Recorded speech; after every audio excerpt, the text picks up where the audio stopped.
morning student, standard 12th English medium, subject SP and CC, chapter 1, part 2, lecture number 9. Question number 5 what is illegal allotment of share, explain its circumstances. Introduction देखते हैं इसका. Okay, when investors applications are accepted by the company, the allotment them the shares of the company, there is a relationship bond between the company and shareholders. इसमें first जो line है उसमें ऐसा कहा गया कि जब कोई भी इन्वेस्टर्स, जो कोई भी अप्लीकेंट कंपनी में अब शेयर परचेज करने के लिए अप्लीकेशन करता है और अगर कंपनी उस अप्लीकेशन को एक्सेप्ट करता है शेयर्स देने के लिए, शेयर अलॉट करने के लिए, तो उस समय में कंपनी और जो शेयर होल्डर होता है ना, उनके बीच में एक रिलेशनशिप का जन्म होता है. ठीक है. If any of the essential elements of a valid contract is missing from this contract then it is non as illegal allotment of share.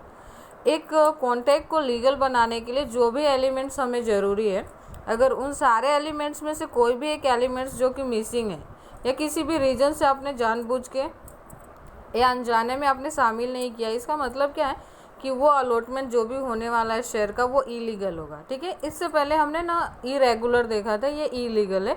Means कि जाने और अनजाने में किसी भी वैलिड रीज़न को गायब कर देना कॉन्ट्रैक्ट के अंदर से, उसको हम कहते हैं illegal allotment of share.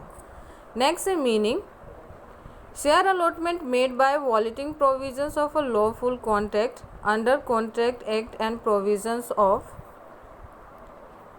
provision of share allotment under company act and called illegal share allotment. Okay, कोई भी ऐसा अलॉटमेंट जो कि कंपनी, जो सेबी के गाइडलाइंस है, कंपनी एक्ट है, उसको इग्नोर करके किया जाए, या उसमें जो भी टॉपिक शामिल की गई है, जो भी आपको इन्फॉर्मेशन प्रोवाइड की गई है, उस इन्फॉर्मेशन को अगर आप इग्नोर करते हो, जानते हुए भी कि ये करने से जो रिस्पॉन्सिबिलिटी है आपकी वो पूरी नहीं होती, फिर भी अगर हम ऐसा करते हैं, इसको बोलते हैं illegal allotment of share.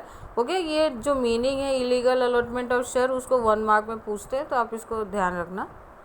Next आता है सर्कमस्टांसेस. ऐसे कौन से सिचुएशन अराइज होते हैं बिजनेस के अंदर कि हमें इलीगल अलॉटमेंट ऑफ शेयर करने पड़ते हैं.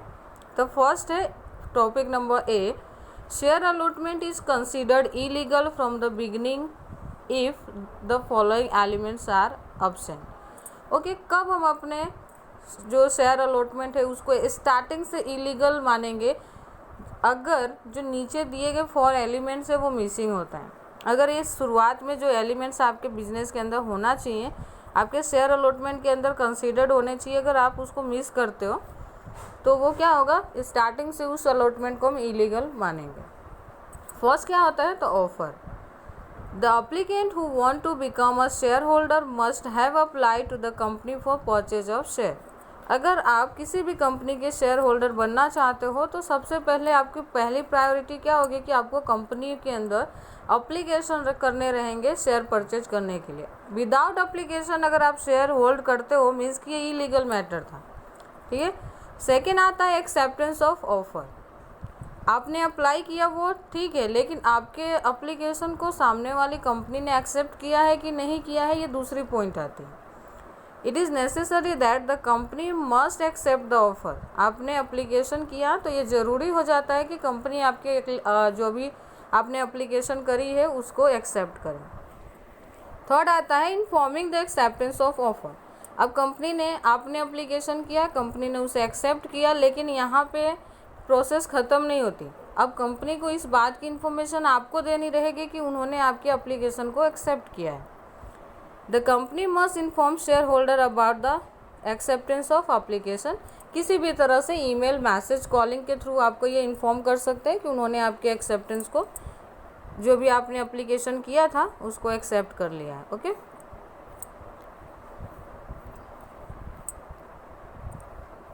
नेक्स्ट आता है point number 4, consideration. Consideration is said to be paid. Okay, consideration का मीनिंग क्या होता है कि आप जो भी बिजनेस करने जा रहे हो, जो भी शेयर आप परचेज करने जा रहे हो, उसके बदले में आपने क्या पे किया है. कंसिडरेशन मतलब टू बी पेड, आपको वैल्यू देनी है उसके सामने. When the amount specify against allotment is paid by the applicant. आपने जो भी शेयर होल्ड किया है या करने जा रहे हो उसके बदले में क्या आपने पेमेंट करी है, ये इंपॉर्टेंट होता है। अगर आपने विदाउट पेमेंट कंपनी किसी रिलेटिव को शेयर अलॉट कर देता है, मीन्स कि वो इलीगल प्रोसीजर है। तो यहाँ पे आपको कंपलसरी जो शेयर आप अलॉट करने जा रहे हो उसके बदले में आपको पेमेंट करने रहेंगे। नेक्स्ट आता है point number B, against provision of article of association. Second point क्या था, उसमें आपने देखा कि 4 एलिमेंट्स अगर मिसिंग है तो उसको बिगनिंग से ही हम उसको इग्नोर करेंगे। सेकेंड आता है जो आर्टिकल और एसोसिएशन और जो मेमोरेंडम हमने पढ़ा 11th में, अगर आर्टिकल के खिलाफ जाके, आर्टिकल जो कि कंपनी के इंटरनल मैनेजमेंट के लिए बनाया जाता है, अगर उसको इग्नोर करके अगर आप अलॉटमेंट करते हो तो वो भी इलीगल मैटर होगा। If share are allotted against the provision of article of association the allotment is considered illegal. आपके जो कंपनी मैनेजमेंट के लिए आपने जो लिस्ट प्रिपेयर करी है उस लिस्ट के अगेंस्ट जाके अगर अलॉटमेंट करते हो तो वो इलीगल कंसिडर्ड होगा। ठीक है, नेक्स्ट आता है point number C, unauthorise allotment. आपके पास पावर नहीं है, कंपनी के पास पावर नहीं है अलॉटमेंट के, फिर भी वो गलती से या जानबूझ के अलॉटमेंट करती है, तो ये क्या होगा, इलीगल है कि आप जानबूझ के प्रोविजंस को इग्नोर किए हो। If shares are allotted by an individual director it is said to be illegal as per the company act. आपको पता है कि कंपनी के अंदर एक बोर्ड ऑफ डायरेक्टर की टीम होती है, अगर उनसे बिना मीटिंग किए विदाउट डिस्कशन अगर आप अलॉटमेंट कर देते हो तो इसका मतलब क्या है कि किसी एक इंडिविजुअल पर्सन ने या इंडिविजुअल डायरेक्टर ने अलॉटमेंट करी है, और कंपनी का डिसीजन कभी भी कोई एक पर्टिकुलर डायरेक्टर ले नहीं सकता। तो इसके अकॉर्डिंग है क्या हुआ कि ये कंपनी एक्ट को या फिर जो हमारा रूल्स है उसको ब्रोक किया गया है, तो इसलिए ये इलीगल होगा। पॉइंट नंबर डी आता है वॉलेटिंग प्रोविजंस।